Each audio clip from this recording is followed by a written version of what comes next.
एक राजा दरबार में न्याय कर रहा था। उसके सामने दो फरियादी खड़े थे जो न्याय मांगने दरबार में आए थे। राजा ने उन्हें अपना पक्ष रखने को कहा। दोनों ने बारी बारी से अपना पक्ष रखा। जब पहले व्यक्ति ने अपना पक्ष रखा तब राजा अपने छोटे से बच्चे के साथ खेलने में व्यस्त थे। उनका ध्यान कम था। और जब दूसरे ने अपना पक्ष रखा तो राजा ने उसकी पूरी बात ध्यान से सुनी, जिसके हिसाब से राजा ने अपना फैसला दूसरे फरियादी के हक में सुनाया।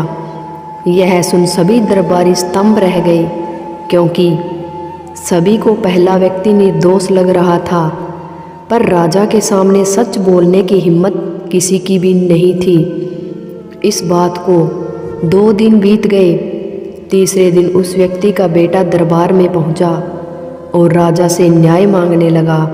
उसने कहा, महाराज, एक राज्य है जहां मेरे पिता अपनी फरियाद लेकर गए थे और उन्होंने अपना पक्ष रखा, लेकिन राजा उनकी बात सुनते वक्त सो गया और उठा तो राजा ने दूसरे व्यक्ति की बात पूरी सुनी और उसी के हक में फैसला सुना दिया। हे राजन, अब बताएं कि क्या यह फैसला सही है? तब राजा ने कहा, यह तो गलत बात है। ऐसे वक्त में दरबारी और फरियादी दोनों को राजा को सच्चाई से अवगत कराना चाहिए। फरियादी का बिना बात के दंड सहना पाप है और दरबारी भी न्याय का हिस्सा है। राजा कोई भगवान नहीं है, उनसे भी गलती हो सकती है। ऐसे में दरबारी को अपना दृष्टिकोण देने का पूरा हक है। किसी भी न्याय पर पूरे राज्य की प्रतिष्ठा निर्भर करती है।